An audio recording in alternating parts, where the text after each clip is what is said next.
प्रिय विद्यार्थियों, कक्षा B Com part first year, paper second, व्यापारिक संनियम, बिजनेस लॉ।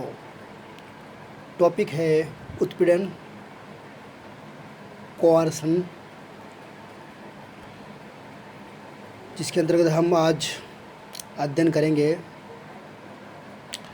उत्पीड़न का अर्थ, इसके अलावा उसके एलिमेंट्स, कौन कौन सी इसके उत्पीड़न के आवश्यक तत्व है। इसके अलावा ये भी देखेंगे कि उत्पीड़न के प्रभाव क्या हो सकते हैं। तो सबसे पहले हम देखते हैं उत्पीड़न किसे कहते हैं। तो उत्पीड़न किसी व्यक्ति के साथ ठहराव करने के उद्देश्य से कोई ऐसा कार्य करना अथवा करने की धमकी देना जो भारतीय विधान द्वारा वर्जित है, आईपीसी द्वारा वर्जित है, अथवा किसी व्यक्ति के हितों के विपरीत उसकी संपत्ति को अवैधानिक रूप से रोकना अथवा रोकने की धमकी देना उत्पीड़न है। तो यहाँ पे भारतीय दंड विधान आईपीसी द्वारा वर्जित, इंडियन पेनल कोड द्वारा वर्जित है, या किसी संपत्ति को अवैध रूप से रोकना या रोकने की धमकी देना, ये बातें किस में शामिल है? उत्पीड़न में। इंग्लिश में coercion means and include the use of threatening to use the physical force against a person or property, compel him to enter into a contract। तो इस प्रकार ये उत्पीड़न का अर्थ। अब यहाँ पे हम उत्पीड़न के आवश्यक तत्व या घटक, एसेंशियल ऑफ कोअर्सन, इसके बारे में हम अध्ययन करेंगे। सबसे पहले उत्पीड़न के आवश्यक घटक कौन कौन से हो सकते हैं। तो यहाँ पे सबसे पहले भारतीय दंड विधान में वर्जित करने को कार्य को करना, भारतीय दंड विधान में वर्जित कार्य को करना, वो commit any act forbidden bye the IPC. अब इसके अंतर्गत उत्पीड़न तब माना जाएगा या तब माना जाता है जब ठहराव करने के उद्देश्य से ठहराव का कोई एक पक्षकार, क्या एक जो पक्षकार है, एक पार्टी है, दूसरे पक्षकार के साथ कोई ऐसा कार्य करता है जो भारतीय दंड विधान द्वारा वर्जित है, यानी आईपीसी के द्वारा वर्जित है। किसी व्यक्ति को, जैसे फॉर एग्जांपल, इसमें एग्जांपल हम देख सकते हैं, किसी व्यक्ति को मारना, पीटना, व्यक्तिगत स्वतंत्रता में बाधा पहुंचाना आदि कार्य भारतीय दंड विधान द्वारा वर्जित है। और ये काम किया जाता है तो क्या कहलाएगा? उत्पीड़न कहलाएगा। जैसे इसमें एग्जांपल है, आप देख सकते हो, एक व्यक्ति बी को मारपीट कर उसकी 50,000 रुपये की मोटरसाइकिल 5,000 रुपये में खरीद कर विक्रय पत्र पर हस्ताक्षर करवा लेता है। गाड़ी कितने की थी? 50,000 की। खरीद कितने में रहा है? 5,000 में, और उस पर हस्ताक्षर करवा लिया। यहाँ पे किस मारपीट के द्वारा ये यहाँ पे ए बी के साथ में भारतीय दंड विधान में वर्जित कार्य है करके, अर्थात उत्पीड़न करके सहमति प्राप्त कर रहा है, तो यहाँ पे ये उत्पीड़न माना जाएगा। एक मामला है, इसमें मद्रास उच्च न्यायालय का रंगना यकम्मा बनाम अलवर शेट्टी का मामला है, वो भी बहुत प्रचलित है। इस मामले में क्या हुआ था? इस मामले में एक औरत के पति की मृत्यु के बाद उसके पति के संबंधित दियों ने उसका शव या डेड बॉडी रोक लिया। क्या कर दिया? मौत होने के बाद में, उसके पति की मौत होने के बाद में क्या कर दिया?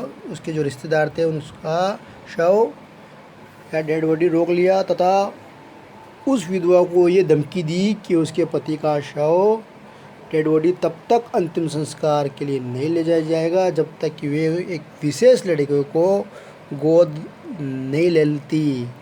उस विधवा ने उस समय लड़के को गोद लेना स्वीकार कर लिया, किंतु बाद में उसने न्यायालय में वाद प्रस्तुत किया। न्यायालय ने ये डिसीजन दिया कि ये ठहराव वैध है क्योंकि उस विधवा की सहमति उत्पीड़न के आधार पर ये प्राप्त की गई थी। ठीक है, तो यहाँ पे ये भी ध्यान रखने वाली बात है कि भारतीय दंड विधान की धारा 297 के अनुसार किसी शव को अंतिम संस्कार से रोकना अपराध है। इस प्रकार यहाँ पे भी दबाव के द्वारा किया गया था। अब है दूसरी जो इसका जो घटक है वो है भारतीय दंड विधान द्वारा वर्जित किसी कार्यों को रोकने की धमकी देना। यदि कोई व्यक्ति, इंग्लिश में भी हम देख सकते हैं इसमें, threatening to commit an act forbidden by the IPC. यदि कोई व्यक्ति भारतीय दंड विधान यानी आईपीसी द्वारा वर्जित किसी कार्यों को करता है नहीं बल्कि केवल उस कार्य करने की क्या कर रहा है, सिर्फ धमकी दे रहा है, तो वो भी उत्पीड़न माना जाएगा। ऐसी धमकी देकर किया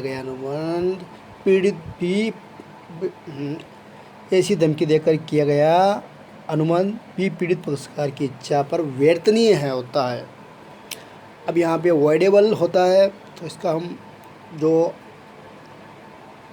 अनुबंध के प्रकार या ठहराव के प्रकार के अंतर्गत जो चैप्टर होगा उसमें हम देखेंगे वर्तनीय और अवैध, ये ठहराव के या अनुबंध के प्रकार है, तो उनका हम आगे वाले चैप्टर में अध्ययन करेंगे। तो यहाँ पे हमें क्या देखना है, पीड़ित पक्षकार की इच्छा पर वर्तनीय होगा। ठीक है, तो इस प्रकार ये भी इम्पोर्टेंट है कि भारतीय दंड विधान द्वारा वर्जित किसी कार्य करने की धमकी देना भी क्या है, उत्पीड़न है। अब यहाँ पे एक क्वेश्चन बार बार आता है, आत्महत्या की धमकी देना ये भी क्या है, क्या ये भी उत्पीड़न है? तो इसके अंतर्गत हम देखते हैं कि ये भ्रम का विषय है कि यार आत्महत्या करना क्या है या धमकी देना। आत्महत्या तो करना अलग बात है, लेकिन आत्महत्या करने की धमकी देना ये भ्रम का विषय है कि आत्महत्या की धमकी देना भी उत्पीड़न है। क्या आत्महत्या की धमकी देना भी उत्पीड़न है अथवा नहीं? तो उसका कारण यह है कि आत्महत्या की धमकी देने को भारतीय दंड विधान द्वारा अपराध ही नहीं माना गया, बल्कि आत्महत्या के प्रयास को भी अपराध माना है। एक मामला था, कलकत्ता उच्च न्यायालय ने भी पूर्वी बनाम वासुदेव के मामले में आत्महत्या की धमकी को भी उत्पीड़न माना है। ठीक है, तो यहाँ पे हमने क्या सीखा, आत्महत्या की धमकी को भी उत्पीड़न माना जाएगा। फिर नेक्स्ट है विषय इसके है अवैध रूप से किसी संपत्ति को रोकना। Unlawful threatening to unlawful detaining of any property. ठीक है, यदि सहमति किसी संपत्ति को अवैध रूप से रोककर प्राप्त की जाती है तो भी स्वतंत्र सहमति नहीं मानी जाएगी। तो यहाँ पे हमें यही ध्यान रखना है, अवैध रूप से किसी संपत्ति को रोकना, तो यहाँ पे भी स्वतंत्र सहमति नहीं मानी जाएगी। इसका एग्जाम्पल देख सकते हैं, एजेंट अंता अपने प्रधान बनता को ये कहता है कि वे उसकी लेखा पुस्तकें तथा एजेंसी संबंधी अन्य प्रलेख तब तक नहीं लौटाएगा जब तक वे उसे अब तक के एजेंसी कार्यों के दायित्वों से मुक्त करने का मुक्ति विलेख नहीं लिख देता। यहाँ एजेंट प्रधान की संपत्ति को रोककर उसके ठहराव कर रहा है, यहाँ ठहराव उत्पीड़न से प्रभावित माना जाएगा। इस प्रकार अवैध रूप से किसी संपत्ति को रोकना भी स्वतंत्र सहमति नहीं मानी जाएगी। अब नेक्स्ट है संपत्ति को अवैध रूप से रोकने की धमकी देना।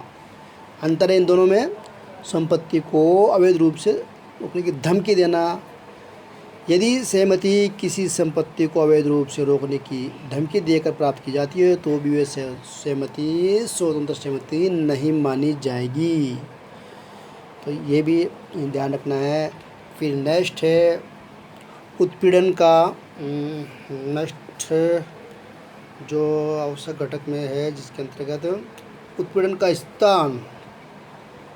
उत्पीड़न पहले क्या, स्थान का मतलब ये है कि उत्पीड़न का स्थान, उत्पीड़न कहाँ किया जा रहा है। उत्पीड़न के संबंध में ये अति महत्वपूर्ण तत्व है कि उत्पीड़न का प्रयोग किस स्थान पर किया जा रहा है, वहाँ पर भारतीय दंड विधान का लागू होना होगा अथवा नहीं होगा। अब ये इम्पोर्टेंट बात है कि विश्व दुनिया में किसी भी स्थान पर प्रयोग किया गया उत्पीड़न विधान के द्वारा मान्य है। ठीक है, यहाँ पे स्थान का कोई महत्व नहीं है, कहीं पे भी किया गया जाएगा उत्पीड़न तो उत्पीड़न ही माना जाएगा। ठीक है, यहाँ पे ठीक है, आप ही देख लीजिएगा। उत्पीड़न से संबंध में अति महत्वपूर्ण बात है कि उत्पीड़न के प्रयोग जिस स्थान पर किया गया है वहाँ पर भारतीय दंड विधान द्वारा लागू होना होगा या नहीं होगा, ये महत्वहीन है, कोई इसका मतलब नहीं है। मतलब ये है किसी भी स्थान पर प्रयोग किया जा सकता है तो उत्पीड़न ही माना जाएगा और विधान के द्वारा मान्य होगा। ठीक है, फिर नेक्स्ट है उत्पीड़न का उद्देश्य। अब यहाँ पे स्थान के बाद में ऑब्जेक्ट। यदि कोई पक्षकार किसी दूसरे पक्षकार पर उत्पीड़न का प्रयोग करके ठहराव का उद्देश्य करता है, यदि कोई पक्षकार किसी दूसरे पक्षकार पर उत्पीड़न का प्रयोग ठहराव करने के उद्देश्य से करता है तो ही उसे उत्पीड़न माना जाएगा। यहाँ पे इम्पोर्टेंट बात यह है कि उद्देश्य होना चाहिए। उद्देश्य क्या होना चाहिए उसका? उद्देश्य ये होना चाहिए कि उद्देश्य उत्पीड़न होना चाहिए। यदि उत्पीड़न प्रयोग करने का उद्देश्य ठहराव करने का नहीं है तो यह भारतीय अनुबंध अधिनियम के अंतर्गत उत्पीड़न नहीं माना जाएगा। उत्पीड़न का उद्देश्य ठहराव करने का होता है तभी विधान के अंतर्गत उत्पीड़न माना जाएगा। ठीक है, तो यहाँ पे इम्पोर्टेंट है, इसका हम एग्जाम्पल के द्वारा समझ सकते हैं इसको। राम श्याम से बदला लेने के लिए के उद्देश्य से उसके साथ मारपीट करता है, उसका उद्देश्य क्या है? बदला लेना, ना कि ठहराव या अनुमान करना। उसका तो उद्देश्य क्या है? बदला लेने का उद्देश्य है। तो हमें हम इसे उत्पीड़न नहीं मान सकते, लेकिन ऐसा करना अपराध तो अवश्य है। ये तो फैक्ट है कि ये गलत कर रहा है, मारपीट कर रहा है, ये तो अलग बात है। लेकिन ये ठहराव या अनुमान नहीं कर रहा है, क्योंकि ऐसा करना भारतीय, ठीक है, मारपीट करना गलत है और ये भारतीय नियम द्वारा वर्जित भी है, लेकिन ये उत्पीड़न नहीं मानने। अब इसका उत्पीड़न नहीं मानने का कारण क्या है? कि उत्पीड़न नहीं मानने का कारण मारपीट करने का उद्देश्य सिर्फ क्या, बदला लेना है, ना कि ठहराव करने का है। यहाँ पे ठहराव नहीं किया जा रहा है, सिर्फ बदला लेने का उद्देश्य है। तो इस प्रकार उत्पीड़न का उद्देश्य भी देखा जाएगा, उत्पीड़न करने का उद्देश्य क्या है। ठीक है, तो इस यहाँ पे नेक्स्ट है उत्पीड़न स्वयं पक्षकार द्वारा या किसी अन्य के द्वारा भी किया जा सकता है। ठीक है, उत्पीड़न स्वयं या दूसरे के द्वारा। उत्पीड़न का प्रयोग स्वयं अनुबंध के पक्षकार या दूसरे पक्षकार के विरुद्ध भी किया जा सकता है। इस प्रकार अनुबंध में एक पक्षकार के एजेंट द्वारा और दूसरे पक्षकार के विरुद्ध भी उत्पीड़न किया जा सकता है। ठीक है, तो यहाँ पे उत्पीड़न स्वयं पक्षकार द्वारा अथवा अन्य किसी द्वारा है। Use of violation bye the party itself और तो समवन एल्स। इसका मतलब ये है कि इसका हम एग्जाम्पल समझ सकते हैं। ए बी के लड़के का अपहरण करता है, हम ये सीख सकते हैं। ए बी से अनुबंध पत्र पर हस्ताक्षर कराने के लिए अपने साथी बी को उसकी पिटाई करने के लिए कहता है और वे सी की पिटाई करने का अनुबंध पत्र पर उसके हस्ताक्षर करवा लेता है। तो यहाँ पे पक्षकार हो गए 3 और पिटाई करने का अनुबंध किससे करा रहा है? सी से।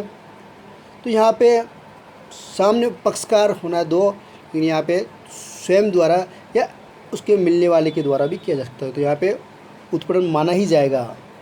ये नहीं कि उसका दूसरा ये हो सकता है कि अनुबंध के एक पक्षकार के एजेंट द्वारा दूसरे पक्षकार के विरुद्ध भी उत्पीड़न ही माना जाएगा। ठीक है, तो ये इम्पोर्टेंट है। और स्वयं भी कर सकता है और दूसरे पक्षकार के द्वारा भी किया जा सकता है। फिर इसी तरह से उत्पीड़न का प्रयोग स्वयं पक्षकार के विरुद्ध या किसी अन्य व्यक्ति के द्वारा भी किया जा सकता है। ठीक है, ये भी बात इम्पोर्टेंट है। Use of coercion by the party, ये तो हो गया। अब नेक्स्ट है विशेष प्रकार की धमकी उत्पीड़न नहीं है। विशेष प्रकार की धमकी उत्पीड़न नहीं है, ये भी इम्पोर्टेंट है। इसमें क्या है कि जैसे particular type threatening is not coercion, इसका मतलब ये है कि कोई धमकियाँ होती है बहुत सारे प्रकार की, तो लेकिन कुछ विशेष प्रकार की धमकियाँ है वो उत्पीड़न नहीं है। जैसे फॉर एग्जांपल पहला है वाद प्रस्तुत करने की धमकी। वाद प्रस्तुत करने की धमकी, इसका अंतर्गत यह है कि वाद प्रस्तुत करने की धमकी को उत्पीड़न नहीं माना जाएगा। यदि कोई व्यक्ति अपने वैधानिक अधिकारों के अंदर किसी दूसरे व्यक्ति पर वाद प्रस्तुत करने की धमकी देता है तो यह उत्पीड़न नहीं माना जाएगा। ठीक है, जिसके एग्जाम्पल ये हो सकता है इसका, यह व्यक्ति बी को 5,000 रुपये 2 माह के लिए उधार देता है और 2 माह के बीत जाने के बाद बी उसका पैसा धमकी देता है, यही कि उसने 15 दिन के भीतर ऋण का भुगतान नहीं किया तो उसके विरोध न्यायालय में वाद प्रस्तुत कर देगा। यहाँ धमकी वैध है, इस धमकी को उत्पीड़न नहीं माना जाएगा। इसी प्रकार कर्मचारी द्वारा धमकी, ठीक है, थ्रेटनिंग बाय द एम्प्लॉयज़ के द्वारा भी धमकी दी जा सकती है। कर्मचारी द्वारा अपनी मांग मंगवाने के लिए अनेक प्रकार की धमकियाँ देते हैं। जैसे हम देखते हैं कि बड़े बड़े फैक्ट्रियों में अगर वेतन नहीं मिल पाता है कर्मचारियों को या उनकी मांग नहीं मानी जाती तो वो आंदोलन की धमकी देते हैं। तो यहाँ पे कर्मचारियों द्वारा अपनी मांग मनवाने के लिए अनेक प्रकार की धमकियाँ देते हैं, क्योंकि धमकियाँ भारतीय दंड विधान द्वारा वर्जित नहीं है और न ही किसी प्रकार की संपत्ति को रोका जा रहा है और यह रोकने की धमकी दी जा रही है। तो ये धमकियाँ उत्पीड़न नहीं मानी जाएगी। तो यार इस प्रकार ये ध्यान रखना है। और इसमें एक तीसरी बात ये भी हो सकती है कि कानूनी बाध्यता, ठीक है, यहाँ पे अगर ये भी आ जाता है तो वो भी कुछ वहाँ पे वो भी धमकी नहीं मानी जाएगी। तो इस प्रकार ये अनुबंध के जो आवश्यक तत्व है 1 से लेकर 8 वो शामिल होंगे किसमें, उत्पीड़न में, तो जाके ये उत्पीड़न माना जाएगा। अब लास्ट जो है बिंदु, उसमें उत्पीड़न के प्रभाव, इफ़ेक्ट्स क्या क्या हो सकते हैं इसके। तो यहाँ पे उत्पीड़न के प्रभाव या परिणाम क्या होंगे। पीड़ित पक्षकार की इच्छा पर अनुबंध व्यर्थनीय है। अब व्यर्थनीय है, इसका हम अच्छी तरह से इसका अध्ययन हम नेक्स्ट वीडियो में जब ठहराव या अनुबंध के प्रकार करेंगे तब देखेंगे। लेकिन यहाँ पे पीड़ित पक्षकार की इच्छा पर क्या है, अनुबंध व्यर्थनीय है।